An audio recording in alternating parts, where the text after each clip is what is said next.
What's up, guys? Welcome back to the channel. I want to do a quick deck profile for you guys today. At the end of February, I went to the Golden Phoenix Games release series.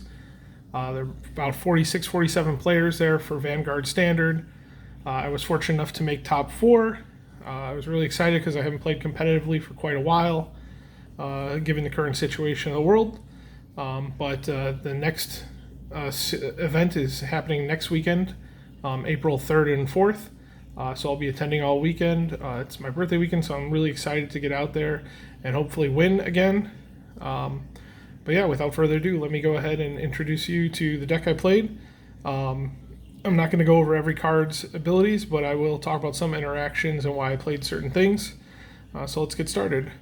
Played Dragonic Overlord the Cross. Of course, we have 4 of the Cross and 4 of the End. Deck doesn't work without those guys. For grade 2s, I ran 4 of the Igni Road Dragon. He searches top 7 because you definitely need to get your Dragonic Overlord the Cross. That needs to be your ride for your grade 3 turn. Otherwise, it's a bad time. We've got 4 of Torrid Cannon Dragon. He allows you to counterblast 1 and put a normal unit from the drop zone in the bottom of your deck. This allows you to get Dragonic Overlord the Ends back into your deck if you discard them for effects or if you heal them from damage. It's the only reason why I played heals. And then I ran 2 Berserk Dragon, not because I'm bad at this game, but because the other cards I had wanted in its place didn't come in the mail in time. And those would have been these Wyvern Strike Decats. I had ordered them, but unfortunately they didn't make it. This deck does go through a lot of soul, so Decat helps you by filling your soul back up, which is pretty nice. So I'll definitely be replacing the Berserk Dragons with Decats. For grade 1s, I ran 4 Flame of Hope Airmo. He becomes an 11k booster, and then when your opponent's rear guard is retired, during your turn you can retire this unit to draw a card and countercharge 1. I don't think I'll ever be running 4 of this card again. I think that there's much better cards to run over this. Again, I hadn't played in quite a while, so been sitting on the deck since it came out, and just never had a chance to play. So I'd probably cut 2 of this. Maybe all 4 of them. I don't know. We'll see. Other grade 1s I ran were 3 of the Lava Flow Dragon, the grade 3 Searcher. Again, it's super important that you get your grade 3 ride and it's Dragonic Overlord the Cross. Otherwise, again, you're going to have a really bad day. May bump this to 4 just because it's that important. I also ran 3 Heat Shot Dragon. When placed, you discard a card from your hand and draw a card. However, at the end of the battle, if it boosts to grade 3, if that unit is if that unit boosted is stood, then you can stand this unit, and that's why I really like this card.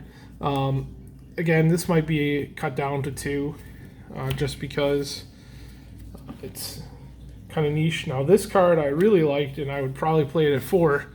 And it is getting a nice shiny foiling in the clan selection too, is Calamity Tower Wyvern. You Soul Blast 1, you retire it, and one of your Vanguard gets plus 15 until the end of turn. I understand that soul, is very important in this deck, and you don't want to be constantly doing that. But if you can do this when you ride to grade 3 and your opponent's still at 2, it's very powerful. That turn is, you can end the game right there.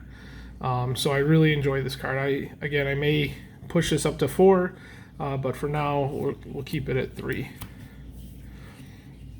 And then the last grade 1 I ran is the Purple Gem Carbuncle.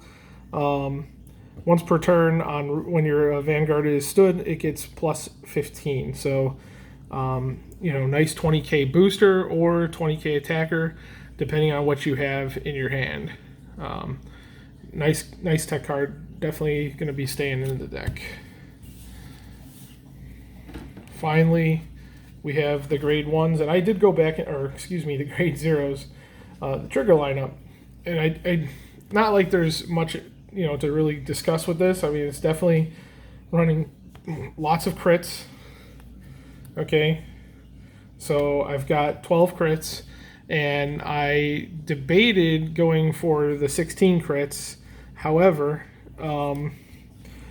somebody told me about the interaction with the grade 2, where, if you need to heal one of your ends from damage zone, at least you'd have that option. And if you weren't running a heal, you couldn't do that.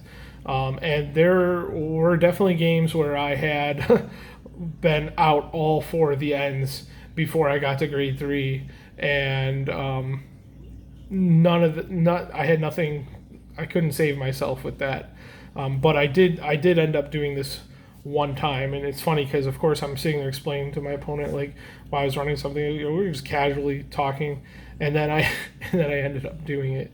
So it was kind of amusing to me. But yeah, that's a great debate, right? Is it 12 or 16? Dealer's choice, I guess.